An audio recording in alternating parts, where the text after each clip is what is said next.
Toilet सत्याग्रह पर आज इसकी चर्चा हम लोग करेंगे।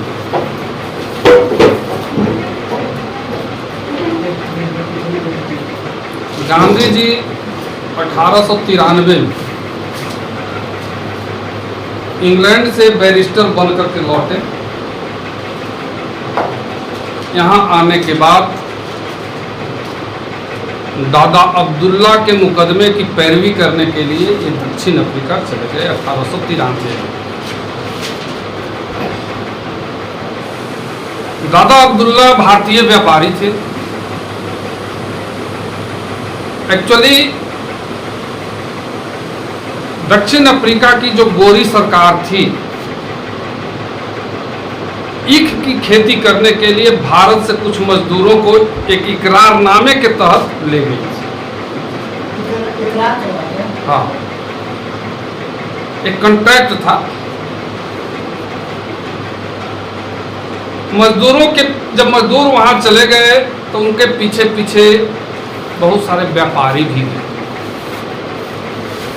इनमें कुछ गुजरात और कुछ दक्षिण भारत के।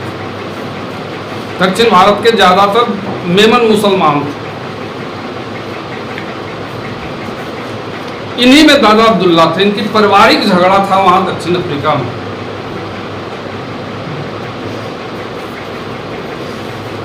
गांधी जी के परिवार से दादा अब्दुल्ला का कुछ लगाव था व्यक्तिगत। दोनों गुजरात के ही थे और इसी समय यह नौजवान 24 वर्ष की अवस्था में बैरिस्टर बनकर के लौटा था। तो सोचा कि गांधी को ही हम अपने मुकदमे की पैरवी के लिए ले जाएं और ले गए। जी, लेकिन दक्षिण अफ्रीका पहुंचने के बाद गांधी जी को जो अनुभव हुआ, उसी अनुभव ने गांधी को फिर गांधी बना दिया। ये तो गए थे मुकदमा की पैरवी करने के लिए, डरबन पहुंचे और जब डरबन से प्रिटोरिया जा रहे थे तो पूरी रास्ते गोरों ने इनके साथ अपमानजनक व्यवहार किया। फर्स्ट क्लास के टिकट होने के बावजूद भी फर्स्ट क्लास के बोगी में इनको बैठने नहीं दिया गया।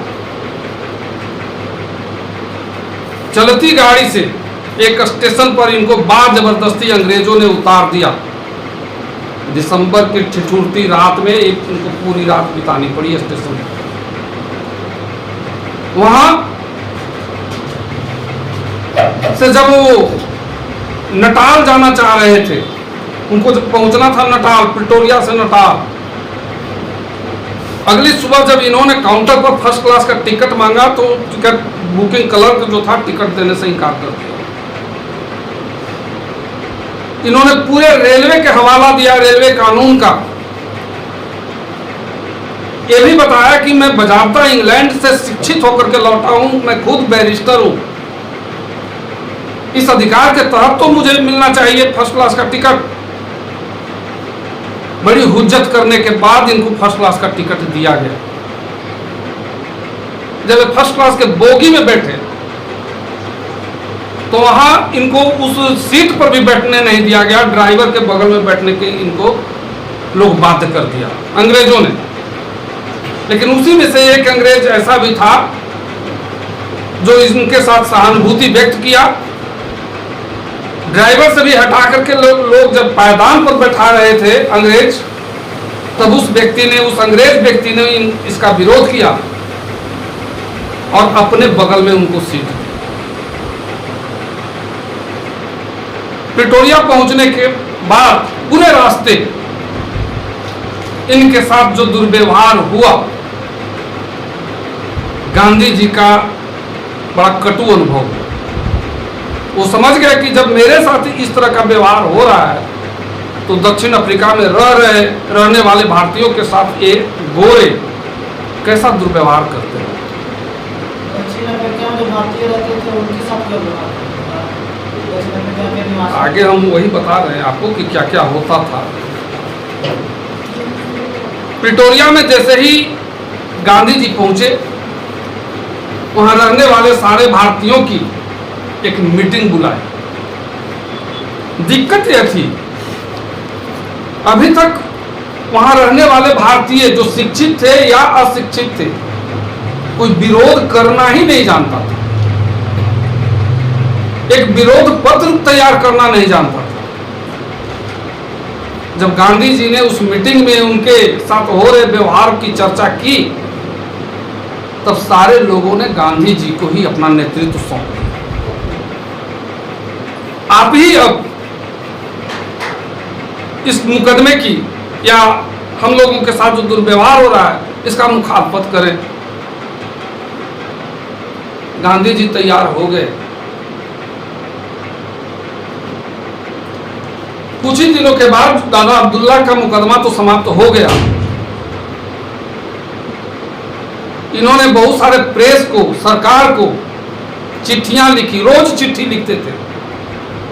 अभी तक गांधी को विश्वास था कि शायद अंग्रेज सरकार को मालूम ही नहीं है सच्चाई, और जब उन्हें सच्चाई मालूम हो जाएगी तो हम भारतीयों के साथ बहुत अच्छा सलूक करेंगे।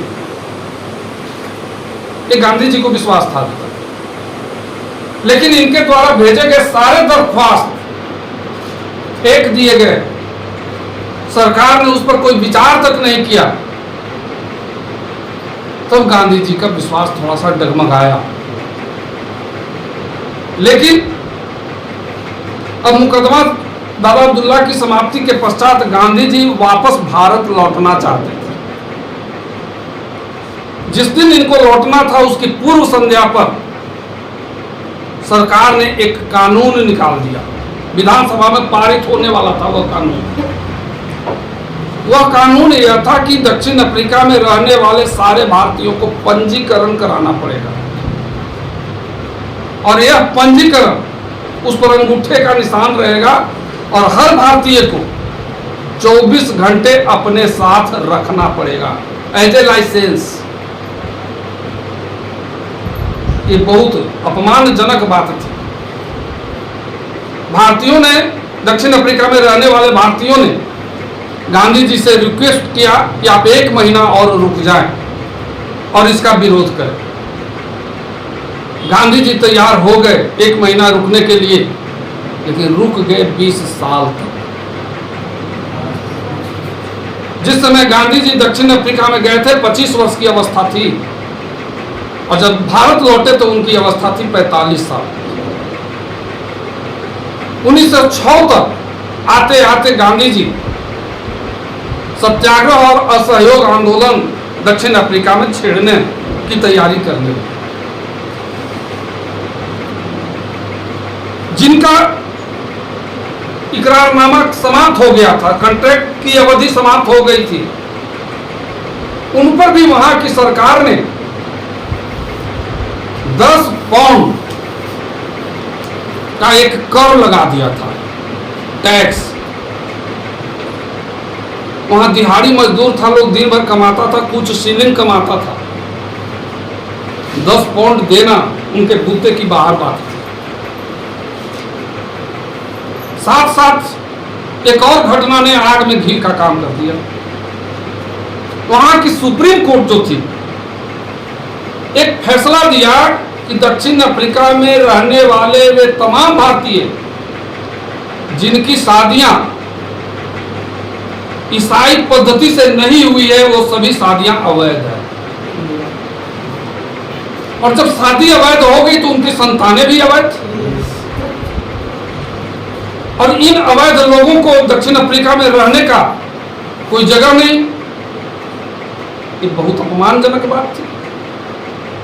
गांधी जी ने वो पंजीकरण कानून का जो विरोध यहां से शुरू किया, जब विरोध काफी तीव्र हुआ तब सरकार को थोड़ा सा ऐसा लगा कि भारतीयों को हम बेवकूफ बना सकते हैं, चूंकि अवधि समाप्त होने के पश्चात भी कोई पंजीकरण कराने के लिए तैयार नहीं था। तब गांधी जी को सरकार ने एक समझौता किया कि यदि स्वेच्छा से कोई भारतीय अपना पंजीकरण करा लेता है तो इस कानून को हम वापस लेंगे। सबसे पहले गांधी जी तैयार हुए और अपना पंजीकरण कराया। उनके देखा देखी बहुत सारे वहां रहने वाले भारतीयों ने अपना पंजीकरण कराया, लेकिन तब तक सरकार अपने वादे से मुकर गई और अधिकारियों को निर्देश दिया कि जो भी पंजीकरण हुआ है उसको वैध माना जाए। गांधी जी को लगा कि ये तो साफ साफ धोखा है हमारे साथ। जितना पंजीकरण का सर्टिफिकेट था लोगों के पास, भारतीयों के पास, वे सब इकट्ठा किए, उसकी होली जला दी अंग्रेजों के सामने और यहीं से सत्याग्रह आंदोलन की शुरुआत हो गई। 27 लोगों को जेल में डाल दिया गया। उसके बाद धीरे धीरे धीरे धीरे 155 लोग जेल में चले गए। गांधी जी भी उनमें थे। जेल में इनके साथ बहुत कठोर व्यवहार किया गया। इनको पत्थर तोड़ने का काम दिया गया। जो लोग आनाकानी करते थे उन पर कोड़े बरसाए जाते थे। लेकिन कोई भी सत्याग्रही अब दिखने वाला नहीं था। गांधी जी ने जो लोगों को सलाह दिया था सत्याग्रह का, तो सत्याग्रही लोगों का काम तो चूंकि छूट गया था, इसलिए उनके पास भूखमरी की नौबत आ गई। अब कहां से खर्च चले? तब गांधी जी ने एक टॉल्स्टॉय फार्म स्थापित किया। वह टॉल्स्टॉय फार्म आज तक गांधी आश्रम के नाम से जाना जाता है। इसी टॉल्स्टॉय फार्म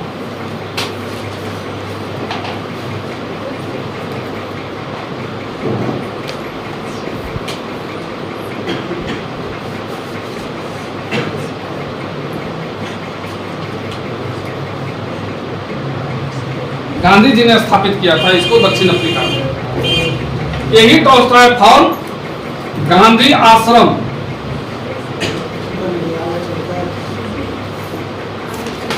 के नाम से जाना जाता है। आज भी ये आश्रम है वहां।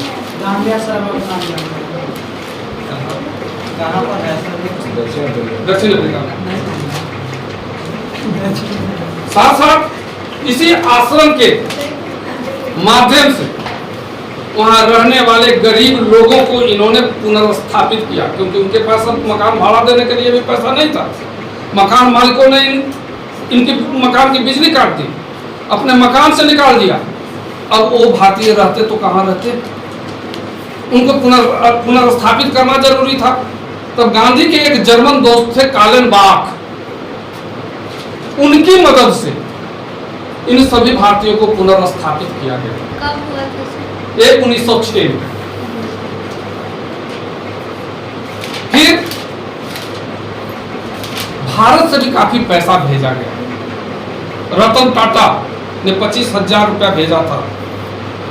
साथ साथ कांग्रेस पार्टी, निजाम हैदराबाद, मुस्लिम लीग, इन सारे लोगों ने भी चंदा इकट्ठा करके दक्षिण अफ्रीका भेजे थे, ताकि वहां रहने वाले भारतीयों को कुछ सुविधा मिल सके। उस समय 25,000 जब रतन टाटा भेजे थे, 25,000 कुछ कम राशि नहीं थी।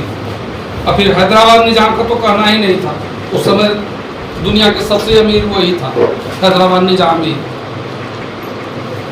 खैर, इनकी सहायता से आंदोलन अब तेज हुआ। इस आंदोलन के विरोध करने के लिए कस्तूरबा गांधी वही थी। इसी टॉल्स्टॉय फार्म से महिलाओं का एक जत्था लेकर के नटाल की तरफ वो चल दी, लेकिन नटाल पहुंचने से पहले ही उनको गिरफ्तार कर लिया गया सभी लोगों के साथ। गांधी जी को छोड़ दिया गया था अब तक, लेकिन जैसे ही कस्तूरबा और उनके साथियों को गिरफ्तार किया गया, आंदोलन की बागडोर संभालने के लिए गांधी जी तुरंत नटाल पहुंचे। अब तरह तरह से अत्याचार दक्षिण अफ्रीका में वहां की गोरी सरकार भारतीयों पर करने लगी। इसी बीच गोपाल कृष्ण गोखले का दौरा हुआ दक्षिण अफ्रीका में। वहां उन्होंने गांधी से मुलाकात की और वहां रहने वाले सारे भारतीयों की दुर्दशा को देखा। वापस लौटने के बाद पूरे भारत में घूम घूम करके गोपाल कृष्ण गोखले ने उस सारी परिस्थितियों की चर्चा भारतीयों के बीच की। यानी अब सारे भारतीय अवगत हो गए कि दक्षिण अफ्रीका में रहने वाले हमारे भाइयों के साथ क्या व्यवहार किया जा रहा है। यहां तक कि लॉर्ड हार्डिंग, जो इस समय वायसराय था, उसने स्पष्ट लिखा कि एक सभ्य देश का सभ्य देश की सभ्य सरकार मानव के खिलाफ इस तरह से अत्याचार नहीं कर सकती। वो अपनी सरकार के खिलाफ लिखा। जब चारों तरफ से वहां की सरकार पर दबाव पड़ना शुरू हुआ, तब उन्होंने Gandhi ji, C.F. Andrews, Lord Hardinge, Gopal Krishna Gokhale, इन सभी से बातचीत करके निष्कर्ष पर आए कि पंजीकरण कानून वापस होगा। जो भी विवाह ईसाई पद्धति से न हुआ है, चाहे वह फारसी विधि से हो या हिंदू विधि से हो या इस्लामिक विधि से हो, सभी की शादियां को वैध माना गया। ये गांधी जी की विजय थी। और इस तरह से गांधी जी 1914 तक पहुंचते पहुंचते दक्षिण अफ्रीका में प्रतिष्ठित हो गए। वहां की गोरी सरकार को अपने सत्याग्रह के सामने झुका दिया। अब वे भारत लौटने के लिए तैयार। जनवरी 1915 में वे भारत लौटे। यहां आने के पश्चात गांधी जी की मान्यता थी कि जब तक किसी परिस्थिति को, किसी भी चीज को या घटना अंदर से आप परिचित न हो जाए, उससे वाकिफ न हो जाए, उसके खिलाफ कोई आंदोलन नहीं चाहिए। और इसीलिए गांधी जी 1 वर्ष तक कांग्रेस में शामिल नहीं हुए, किसी राजनीतिक आंदोलन में शामिल नहीं हुए। ये घूम घूम करके पूरे देश का दौरा किया, गांव देहात शहर सब जगह गए, ट्रेन से गए, बैलगाड़ी से गए, जहां ये सुविधा नहीं थी वहां पैदल गए। चूंकि गोखले ने गांधी जी को लौटने से पहले ही यह प्रचार कर दिया था कि गांधी जी में एक शहीद और एक महामानव के सारे गुण हैं मौजूद। वो महामानव नहीं जो आज हमारे बीच है। यही कारण है कि गांधी जी 1915 के हरिद्वार के कुंभ मेले में जब पहुंचे तो उनको देखने के लिए लाखों की देहाती भीड़ गांव के लोगों द्वारा पहुंच गई। खैर गांधी थे, वो तो कोई महामानव तो थे नहीं, तो कभी अपने आप को महामानव तो समझे नहीं। यहीं पर अब यहां से 3 आंदोलन की शुरुआत होती है भारतवर्ष में। पहला चंपारण, दूसरा अहमदाबाद और तीसरा खेड़ा। चंपारण और खेड़ा का जो आंदोलन है किसान आंदोलन, Maharashtra servant of India society उनकी संस्था थी।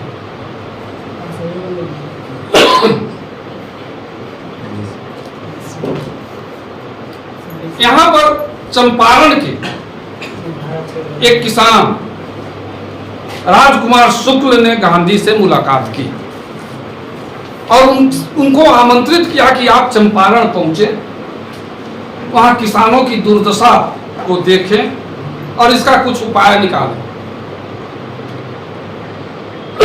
गांधी जी उस पर कोई विशेष ध्यान नहीं दिए उससे। आज भी गांधी तो इधर उधर घूम रहे थे पूरे देश में, घूमते घूमते जब गांधी, लेकिन राजकुमार शुक्ल उनका पीछा छोड़ने के लिए भी तैयार नहीं थे। जहां जहां गांधी गए वहां वहां उनके पीछे पीछे शुक्ला जी भी पहुंच गए। गांधी जी जब कलकत्ता अधिवेशन में पहुंचे 17 उस समय राजकुमार शुक्ल भी उनके पीछे पीछे पहुंच गए। वहां भी गांधी जी को इन्होंने आमंत्रित किया कि आप चलें चंपारण। तब गांधी जी को थोड़ा सा ऐसा लगा कि ये शख्स जो बता रहा है सचमुच कुछ वैसी परिस्थिति है, तभी 1 साल से ये मेरा पीछा कर रहा है आदमी। खैर राजकुमार शुक्ल को उन्होंने आश्वासन दिया कि आप चले जाएं। और लौटने के दौरान हम चंपारण आएंगे। लौटने के दौरान जब गांधी जी पटना पहुंचे तो बाद वाली जो कहानी है कल बताया आपको कैसे इनके साथ व्यवहार हुआ। यहाँ से मजहरुल हक, डॉक्टर राजेंद्र प्रसाद, आचार्य कृपलानी, अपने औरंगाबाद के अनुग्रह नारायण सिंह, बहुत सारे लोगों को लेकर के ये पहुंचे चंपारण। लेकिन वहां के कमिश्नर को जैसे ही जानकारी हुई कि गांधी का आगमन हो रहा है, वो समझ गया कि यहाँ तो कुछ ना कुछ ही बवाल करेगा। तुरंत इसने एक फरमान निकाला, गांधी का चंपारण प्रवेश निषेध। यदि आप चंपारण में प्रवेश करने की कोशिश करेंगे तो आपको गिरफ्तार कर लिया जाएगा। लेकिन गांधी जी गिरफ्तारी से डरने वाले थोड़े थे। उन्होंने कहा कि मैं आपके आदेश का अहिंसात्मक ढंग से उल्लंघन करता हूं, आप यदि चाहें तो मुझे गिरफ्तार कर लें। लेकिन सरकार यहां कोई बखेड़ा खड़ा करना नहीं चाहती थी। उसने तुरंत कमिश्नर को आदेश दिया कि गांधी जी के साथ कोई भी दुर्व्यवहार न करें। चंपारण में गांधी जी जो करना चाह रहे हैं उनको करने दीजिए, उनको पूरा छूट दीजिए। अब गांधी जी यहां चंपारण पहुंचने के पश्चात अपने साथियों के साथ और जो काम किया से किया, सबसे पहला काम जो किया इन्होंने, देखो भाई गांधी ऐसे ही नहीं बना। गांधी जब आया यहां पर छुआछूत चरम स्थिति में थी।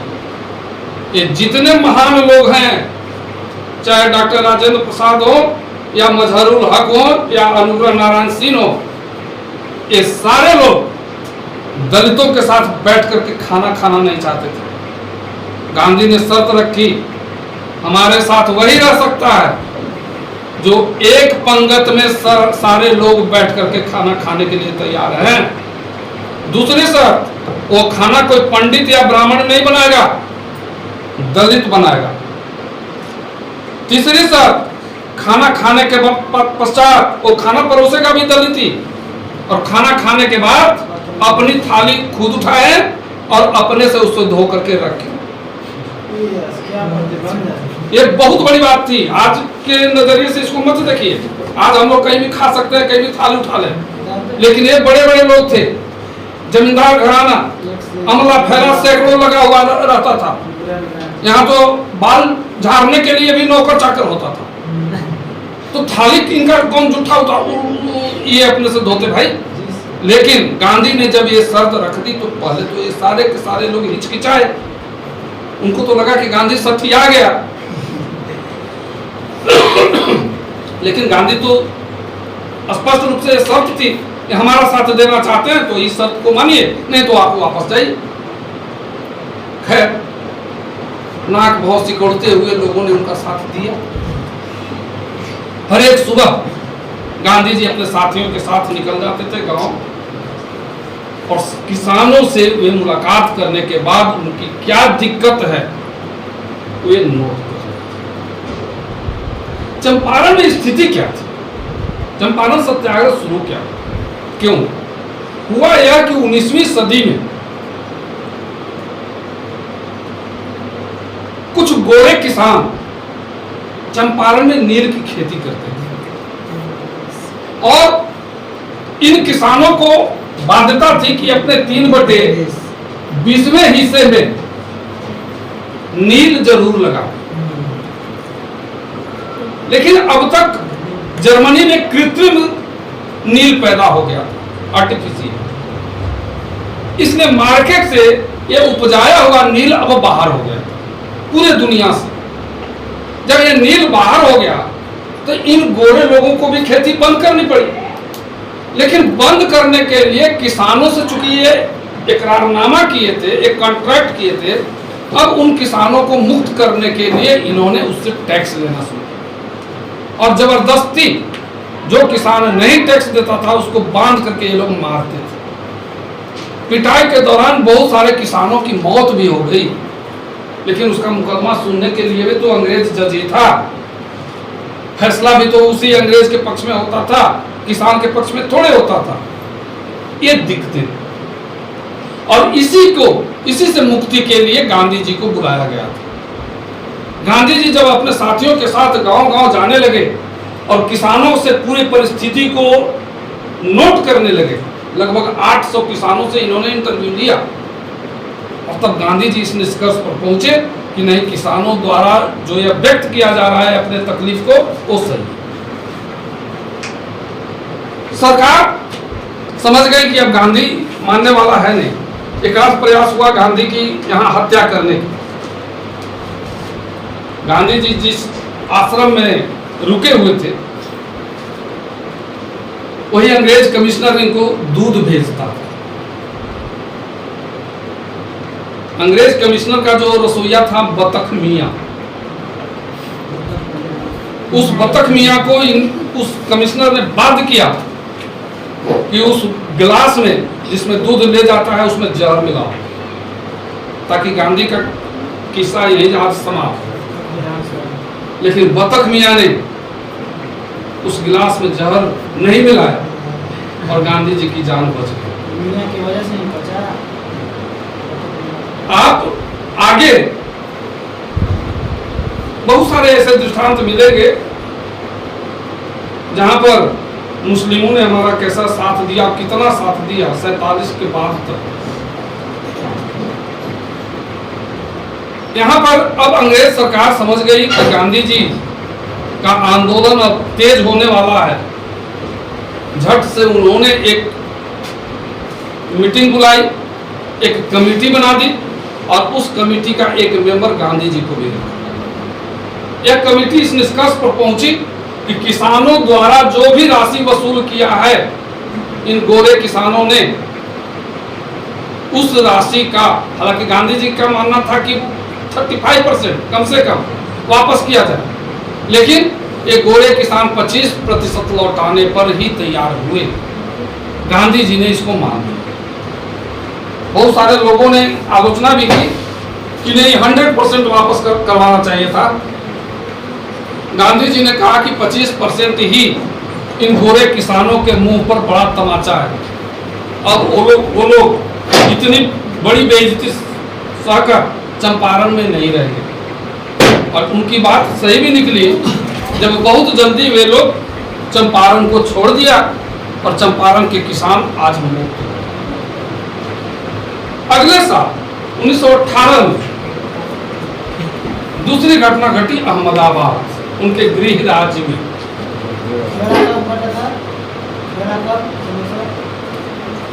खेड़ा और अहमदाबाद 1918, चंपारण 1917। अहमदाबाद में मिल मजदूरों का झगड़ा था। ये मिल मजदूर एक्चुअली पहले प्लेग की बीमारी काफी थी। गुजरात में भी प्लेग फैला था और इस प्लेग में बहुत सारे मजदूर काम छोड़ करके भाग गए। यदि मजदूर ही भाग जाते तो उनकी मिलें भी बंद हो जाती।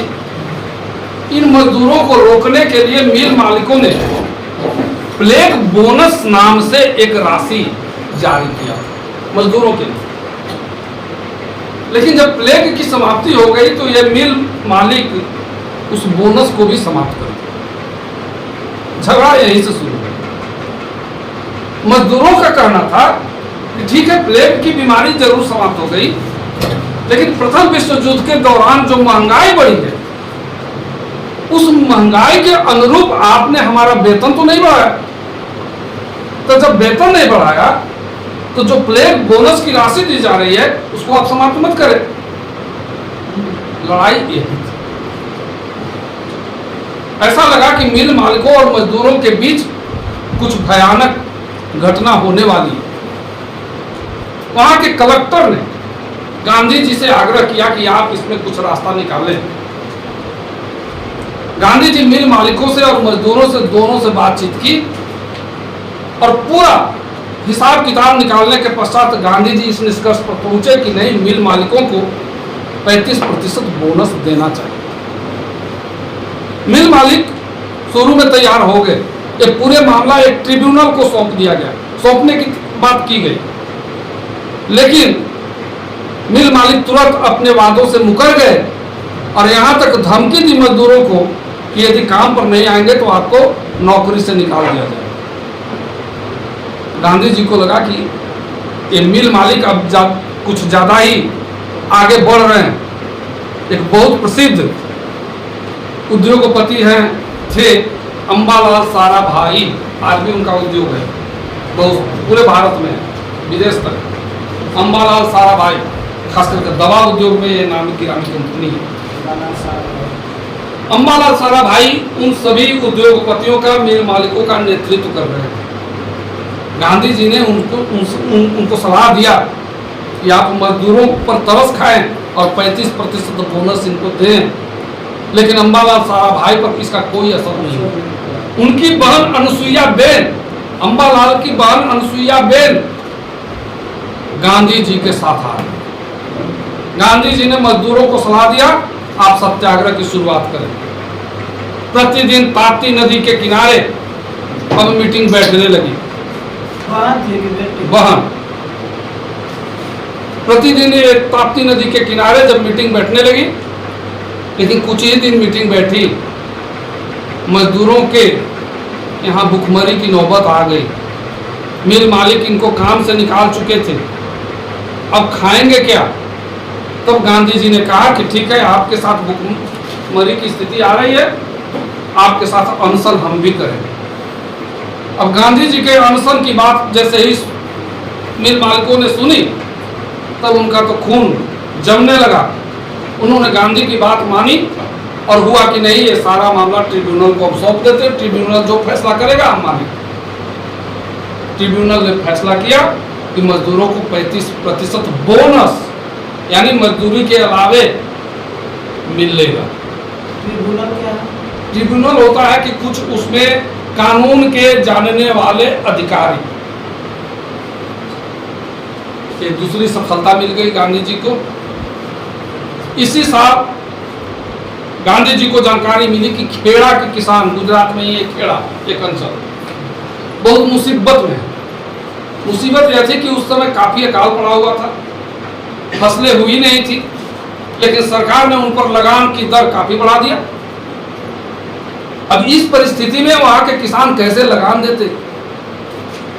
गांधी जी वहां पहुंचे और किसानों से आग्रह किया, उनको सलाह दिया कि आप बढ़ा हुआ लगान न दें। जब गांधी जी के सलाह पर एक किसान चलने लगे तो सरकार ने उनके साथ नाइंसाफी की। अब उनके मवेशी को खोल करके ले जाने लगी, उनके घर के चौखट के वाड़ या जो भी सरसामान था सब उठा करके ले जाने लगी सरकार।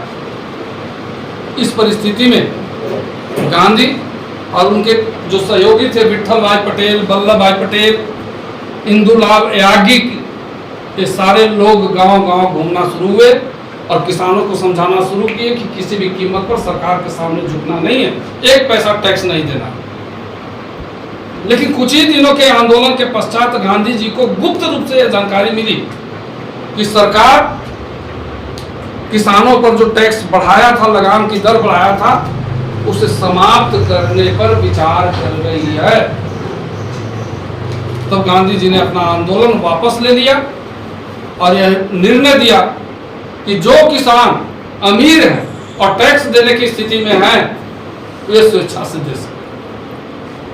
इस तरह से 1918 तक चंपारण से खेड़ा तक 3 आंदोलन गांधी ने छेड़ा और तीनों में सफलता पा ली।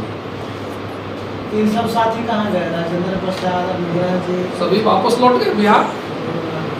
अभी इनको फुर्सत थोड़े मिलने वाला है। ये तो 18 तक हुआ ना। अब परिस्थितियां तेजी से काम करने लगी। अब यहाँ से जो घटना क्रम चलता है वो चौरी चौरा तक जाता है। 1922 प्रथम विश्व युद्ध में 1914 से 18 तक जो प्रथम विश्व युद्ध चला, यहाँ तक समझ गए जी सर। कहीं किसी को दिक्कत है वो सोने लगे। तुमको कंफ्यूजन होता है ज्यादा, क्लियर है?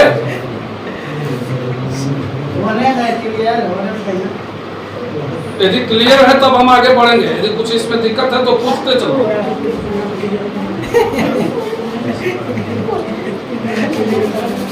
वो गुजरात में कौन से सर जी जिनके केस में गए थे महात्मा गांधी? दादा अब्दुल्ला। दादा अब्दुल्ला। वहाँ कोई आम आदमी थे पब्लिक? अरे व्यापारी थे, और इनमें आपस में पारिवारिक बंटवारा हो चुका था, लेकिन उस वही पारिवारिक बंटवारे में मुकदमा हो गया था। एक दूसरे पर लोग मुकदमा कर दिए और उसी मुकदमे के सिलसिले में इनको ले जाया गया।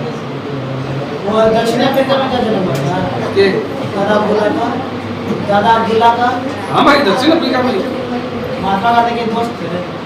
दोस्त नहीं थे, इनके पिताजी के दोस्त थे। और एक बात और जान लें कि महात्मा गांधी कोई छोटे मोटे परिवार से नहीं थे, ये महाराजा के दीवान के बेटे थे। और दीवान का मतलब कि राजा के बाद उन्हीं का स्थान होता है, दीवान। पूरे वित्त मंत्रालय उसी के हाथ में होता है। उस अधिकारी का बेटा था महात्मा गांधी। मतलब ब्रिटिश सरकार में जो महाराजा ब्रिटिश सरकार में जो यहाँ के जो राजा हो, जो महाराजा, उनके दीवान के बेटे थे गांधी।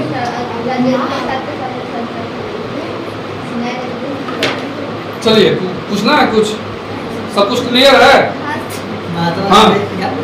इंग्लैंड का अहमदाबाद आंदोलन कब हुआ?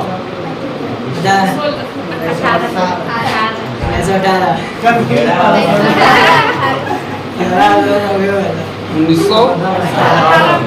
ठीक हो। ये 3/20वां हिस्सा इसको कहते हैं 3 कठिया पद्धति।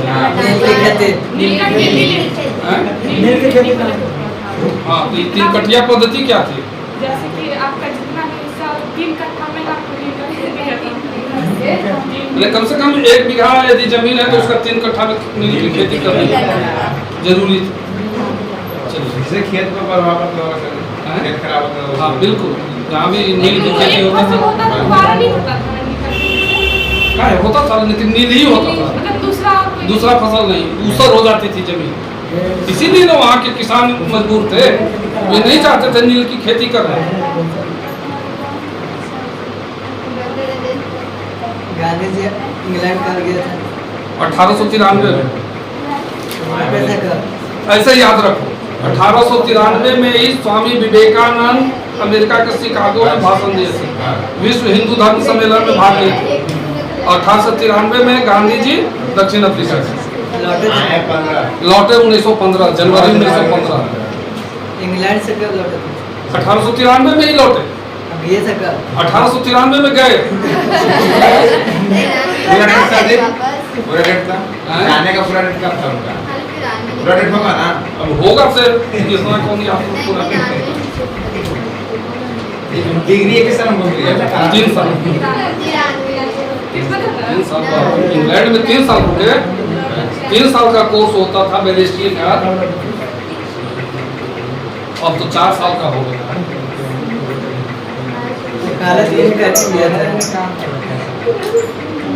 बैरिस्ट्री होता था कि आप जज भी बन सकते हैं, प्रमोशन के बाद आपको जज भी बनाया जा सकता है। लायर जो होता था वो सब दिन वकालत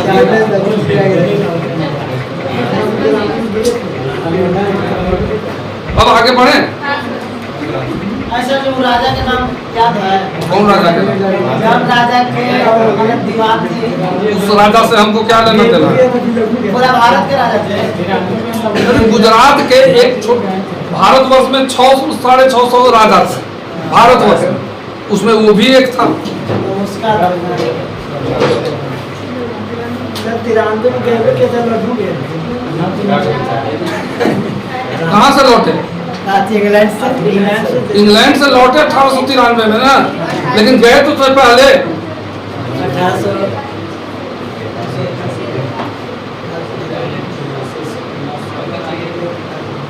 आधा घंटा 1 घंटा हैं?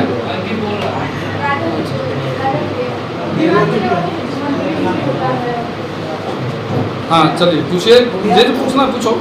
उधर क्या उससे पूछती है? हमसे पूछो ना, जो पूछना है इतिहास में पूछो। राजा से सुना थे तो राजा के दीवाने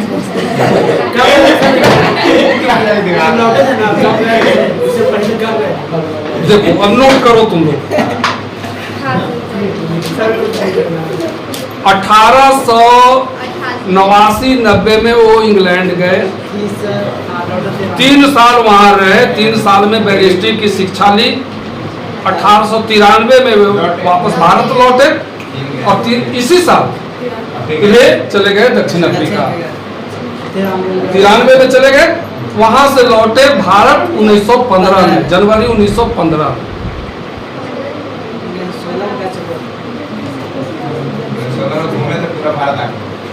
1 साल पूरा घूमे गांव-गांव और 1917 में वे चंपारण सत्याग्रह की शुरुआत। अब ठीक हो गया या कोई दिक्कत? खिलाफत बस वही हम पहुंच ही रहे हैं। अभी हत्याकांड हो रहा है, लेके जाएगा ऐसे बड़ी खिलाफत होगा। अरे अमृतसर में प्रचार बनाएंगे, अब हम टॉपिक पर आते हैं। प्रथम विश्व युद्ध के दौरान, अब थोड़ा सा शांत करें। प्रथम विश्व युद्ध के दौरान ब्रिटिश सरकार बिना भारतीयों के राय सम्मत के विश्व युद्ध में भारत को शामिल कर दिया, राय नहीं लिया किसी। बाद में गांधी जी से रिक्वेस्ट किया कि आप भी कुछ अपील करें भारतीयों से, और बहुत सारे जो भारतीय नेता थे मुस्लिमों से रिक्वेस्ट किया कि आप भी हमारा साथ दें और युद्ध समाप्ति के पश्चात भारत को स्वशासन देने पर विचार करेंगे। हाँ, देंगे नहीं। साथ साथ मुसलमानों को आश्वासन दिया गया, क्योंकि मुस्लिम प्रतिनिधियों ने मांग की थी कि युद्ध में यदि टर्की की पराजय हो जाती है तो उसके साथ जो संधि हो वो सम्मानजनक संधि की जाएगी। मित्र राष्ट्रों द्वारा तुर्की के खलीफा का पद समाप्त नहीं किया जाएगा। एक खलीफा पूरे मुस्लिम दुनिया का खलीफा होता था, यानी सुल्तान। साथ साथ तुर्की के यूरोप और अन्य देशों में जो उपनिवेश हैं वह उपनिवेश नहीं छीने जाएंगे। इनकी सारी बातों को अंग्रेज सरकार ने स्वीकार कर लिया। 1918 में युद्ध की समाप्ति हुई। 1919 के पेरिस सम्मेलन में वर्साय संधि के अलावा टर्की के साथ भी एक संधि की गई, जिसको सेवरे की संधि कहा।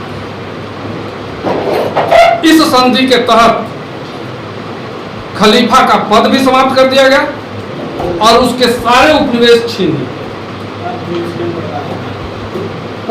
पहली एक घटना थी। दूसरी बात,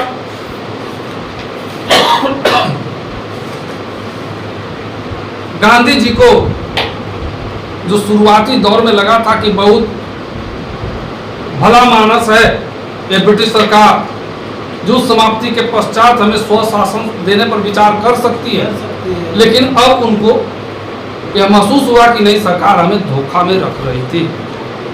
इसलिए गांधी जी भी अब कुछ करने के लिए कसमसा रहे थे।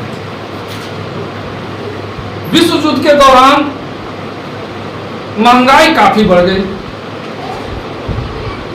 मंदी का दौर आ गया। भारत के किसानों द्वारा उत्पादित माल अब कोई नहीं पूछ रहा था। चारों तरफ भारत की जनता महंगाई से त्राहिमाम कर रही थी। वह भी चाह रही थी कि सरकार के खिलाफ कुछ किया जाए, सरकार पर दबाव बनाया जाए। इन्हीं परिस्थितियों में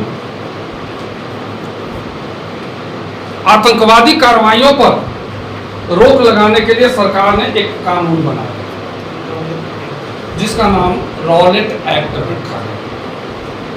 ये 1919 की बात है। यह एक ऐसा काला कानून था जिसके आधार पर किसी भी व्यक्ति को पुलिस कहीं से भी कभी भी गिरफ्तार कर सकती थी।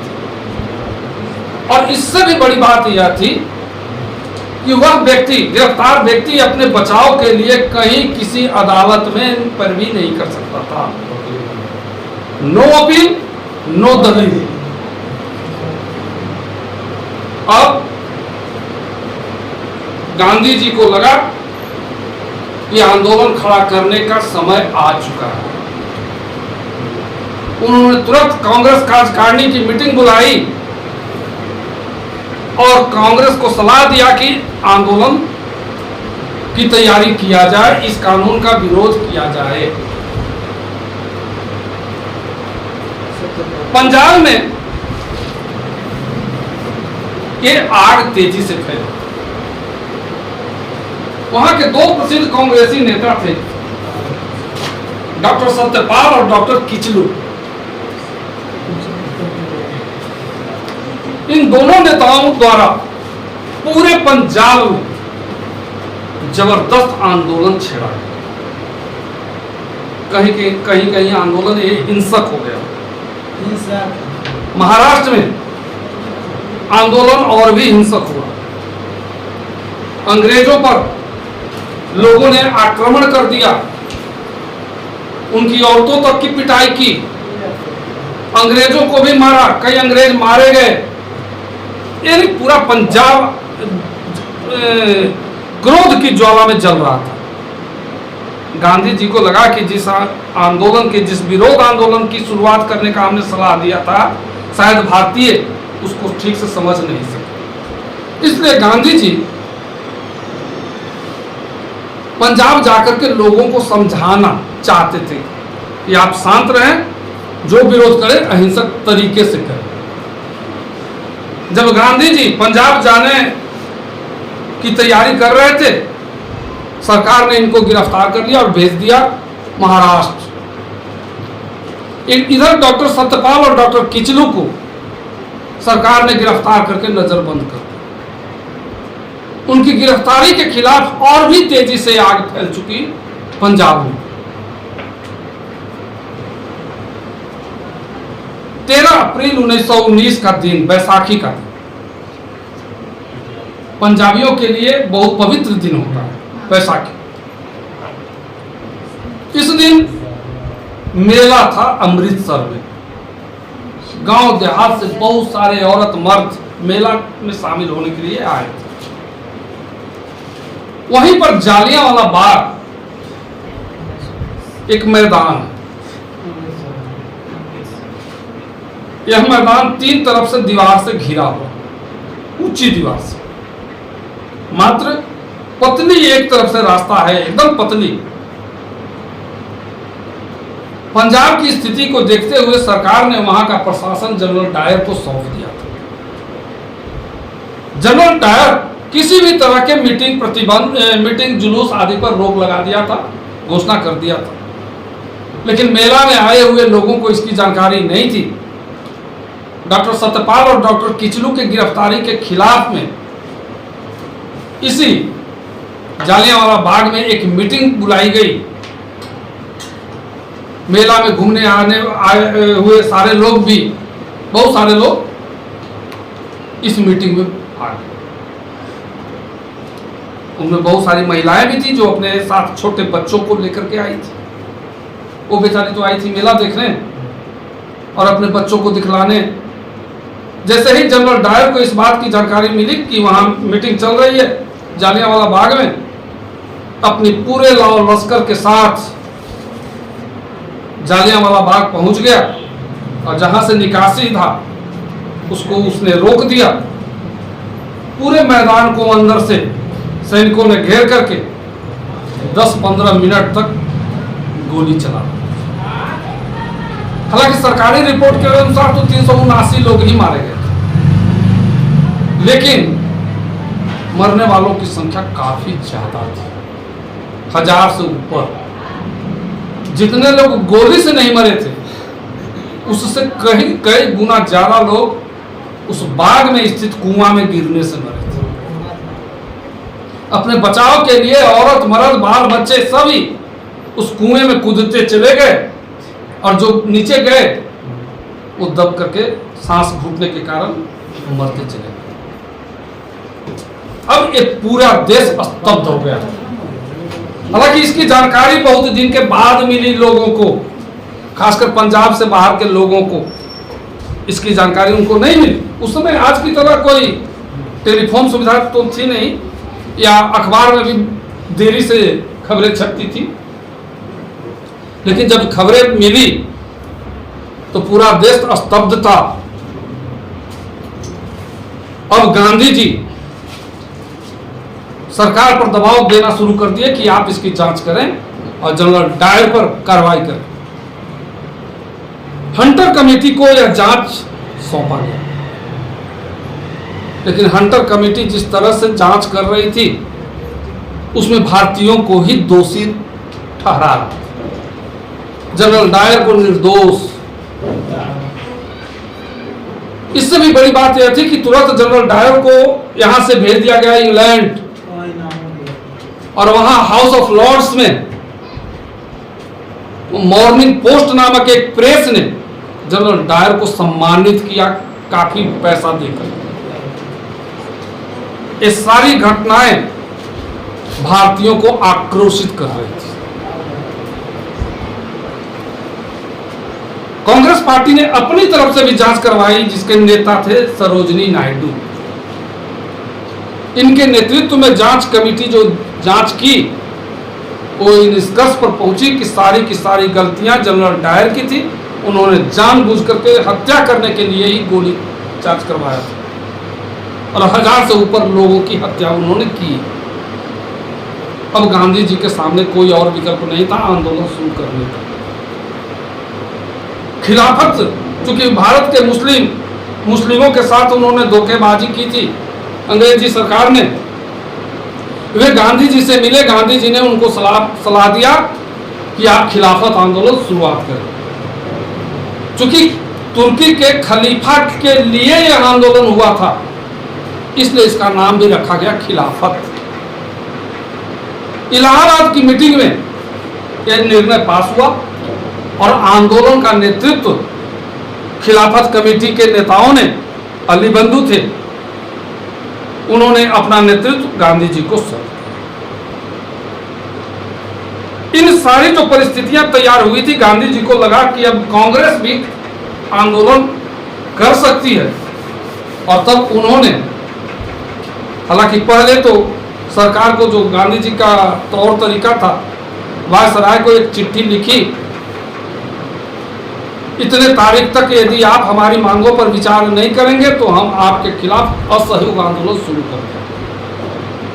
सरकार ने उनकी मांगों पर कोई विचार नहीं किया। तब खिलाफत और असहयोग दोनों आंदोलन एक साथ गांधी जी ने शुरू किया।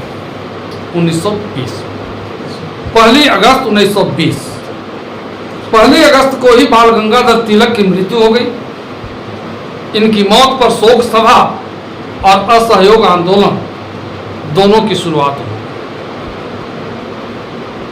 असहयोग आंदोलन में कुछ कार्यक्रम निर्धारित किए गए। एक कार्यक्रम था खादी का प्रचार, छुआछूत का विरोध, विद्यार्थी स्कूल कॉलेज का परित्याग करेंगे, सरकार ने जो उपाधियां दी है भारतीयों को, सारी उपाधियां वापस कर दी जाएगी, वकील वकालत करना छोड़ देंगे, सरकारी बाबू या जो भी नौकरी कर रहे हैं सरकारी, वे अपनी नौकरी छोड़ देंगे, गांव-गांव में जाकर के खादी का प्रचार करेंगे, चरखा का प्रचार करेंगे, साथ साथ स्कूल कॉलेज नेशनल या राष्ट्रीय खोला जाएगा। एक कार्यक्रम निर्धारित हुआ। बंगाल इसमें आगे था। विदेशी कपड़ों का बहिष्कार था। गांधी जी के साथ एक नेता थे जो उनके साथ दौरा कर रहे थे, उनका नाम भूल रहे। उन्होंने लिखा है एक जगह कि जब हम लोग की ट्रेन स्टेशन पर रुकती थी तो वहाँ हम लोग रिक्वेस्ट करते थे भारतीयों से कि और कुछ न सही, आपके शरीर पर टोपी है, गमछी है, वही उतार दीजिए, जो विदेशी है उसी को उतार दीजिए। और देखते देखते सैकड़ों लोग वहां उतार करके एक गट्ठर जमा कर देते थे, और जैसे ही हमारी गाड़ी आगे खुलती थी उस गट्ठर में आग लगा दिया जाता था। 1921 तक पहुंचते पहुंचते सरकार को करोड़ों रुपए का लॉस हुआ विदेशी कपड़ों के बहिष्कार से। साथ साथ जो नस्ली चीजों के बेचने वाले दुकान थे उनके खिलाफ धरना दिया गया। इसमें महिलाएं आगे थी। ताड़ी के दुकानों पर धरना दिया गया। शराब से सरकार को काफी आमदनी होती थी, अब उनको लॉस होने लगा। धरना देने से उनका सामान बिक नहीं रहा था, तो सरकार को टैक्स भी नहीं मिल रहा था। तब सरकार गिनाने लगी कि दुनिया के कितने महान महान लोग शराब का सेवन करते थे, जैसे Julius Caesar, Napoleon Bonaparte, Bismarck और बहुत सारे, मैंने शेक्सपियर वगैरह, सब दुनिया में जितने महान हुए सब दारू पी करके ही महान हुए।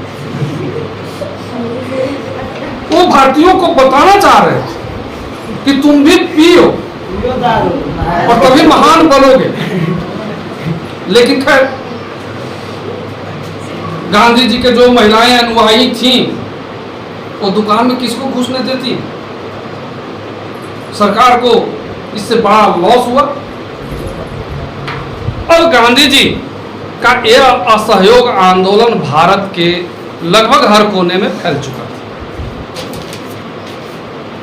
इसी बीच एक जुलूस गुजरात के चौरी चौरा में कांग्रेस का जुलूस, कांग्रेस और खिलाफत दोनों का मिला हुआ था, जा रहा था। पुलिस वाले तो अपने वर्दी के गुमान में होते ही हैं, वो तो किसी को भी अपमानित कर सकते हैं, किसी को भी बेइज्जत कर सकते हैं।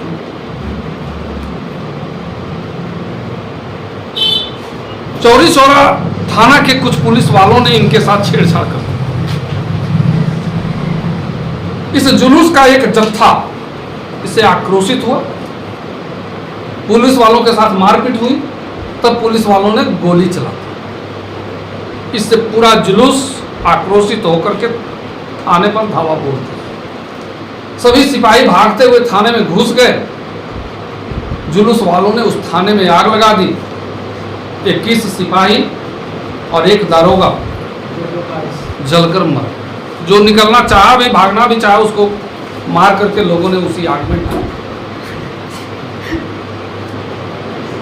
गांधी जी इससे बड़ा स्तब्ध हुए। उनको लगा कि शायद अभी तक हमारी नीति से, हमारे रणनीति से लोग परिचित नहीं हैं। 5 फरवरी 1922 को यह घटना घटी, चौरी चौरा का कांड हुआ और 12 फरवरी 1922 को गांधी जी ने यह अपना आंदोलन वापस लिया। वापस लेने के बाद मोतीलाल नेहरू, चित्तरंजन दास, जवाहरलाल, सुभाष चंद्र बोस, इन लोगों को बड़ा तकलीफ व्यक्त किया, गांधी जी की सख्त आलोचना की। नेहरू जी का मानना था कि जब पूरा देश आंदोलन के रग में लगा हुआ था, ऐसी परिस्थिति में एक छोटी सी घटना को लेकर के पूरे आंदोलन को वापस कर लेना, यह तो सही बात नहीं। चारों तरफ से गांधी जी की आलोचना होने लगी, लेकिन गांधी तो गांधी थे, कोई किसी की सुनवाई नहीं किए। एक इतिहासकार है रजनी पाम दत्त, आरपी तक, मार्क्सवादी इतिहासकार। उन्होंने एक तरह से गांधी को काफी गाली दी। उनका कहना है कि एक्चुअली यहां तक पहुंचते पहुंचते भारत के नौजवान और लड़ाकू बन चुका था। अब यह आंदोलन गांधी के हाथ से निकल रहा था और पूंजीपतियों, जमींदारों के खिलाफ जा रहा था। इससे डर करके गांधी ने आंदोलन वापस लिया। लेकिन चौरी चौरा कांड देखने से पता चलता है कि वहां पर जो जुलूस था वो थाने में आग लगाने के अलावे कोई वैसा काम नहीं किया जिससे पता लगे कि वे पूंजीपतियों के खिलाफ कोई कार्रवाई करने पर उतारू थे या जमींदारों के खिलाफ लड़ने पर उतारू थे। ऐसी तो कोई कार्रवाई की नहीं। वे सारा जुलूस पुलिस वालों से ही आक्रोशित थे और अपना गुस्सा पुलिस वालों पर ही उतारा। यानी रजनी पाम दत्त की यह जो मान्यता है कि गांधी जी से डर करके आंदोलन वापस लिए, ये बेबुनियाद है। इसी तरह से बहुत सारी आलोचनाएं की जाती है। गांधी जी ने कहा था जब अपना कार्यक्रम निर्धारित किया था कि इस पर यदि पूरी तरह से अमल किया गया तो हम 1 साल में हमें आजादी मिल जाएगी। जब चारों तरफ से बौछार होने लगा गांधी जी को, तब कहा कि ठीक है 1 साल में हमें आजादी नहीं मिली, लेकिन हम आजादी के लिए काम कहाँ किए? हम तो हिंसा पर उतारू हो गए। हमने ऐसा थोड़े कहा था कि आप हिंसा करें। ये पहला ऐसा आंदोलन था भारत के इतिहास में, खास करके आजादी की लड़ाई में, जो देश के कोने कोने में फैला। कल तक जो अंग्रेज कहते थे या सरकार जो कहती थी कि कांग्रेस एक मुट्ठी भर लोगों का संगठन है, आज वो कहने की स्थिति में नहीं थी। यह पहला ऐसा आंदोलन था जिसमें औरत, मर्द, बूढ़े, बच्चे, नौजवान, अमीर, गरीब, व्यापारी, किसान, हर कोई शामिल हुआ था। यह पहला आंदोलन। ये अलग बात है कि चूंकि यह आंदोलन चल नहीं सका, बेसमय हमें वापस कर लेना पड़ा। ये अलग बात है। गांधी जी को भी गिरफ्तार कर लिया गया और सारे कांग्रेसी नेताओं को गिरफ्तार करके उन पर जुल्म ढाया जाने लगा। सिर्फ नेताओं पर ही नहीं, कार्यकर्ताओं पर भी। लेकिन गांधी जी ने लिखा, चूंकि वायसराय ने उस समय एक स्टेटमेंट दिया कि दुनिया की सबसे बड़ी ताकत को, दुनिया की सबसे बड़ी सत्ता को कोई ताकत चुनौती नहीं दे सकती। यदि चुनौती देने का दुस्साहस करेगी वह ताकत, तो उसे पूरी तरह से कुचल दिया जाएगा। लॉर्ड रीडिंग जो वायसराय थे, उन्होंने ऐसा लिखा, स्टेटमेंट दिया था। गांधी जी ने उसका जवाब दिया कि 1920-22 का छिड़ा यह आंदोलन अंतिम आंदोलन है। सरकार जितना चाहे अत्याचार हम पर कर ले, 1 साल या अनेक साल, सरकार उतना ही हम पर अत्याचार करे जितना 1857 के विद्रोह के समय किया था। लेकिन अब यह आंदोलन रुकेगा नहीं, हम आजादी लेकर रहेंगे। एक गांधी जी का जवाब था। 12 फरवरी 1922 को यह आंदोलन स्थगित हो गया। आज 2 ही टॉपिक।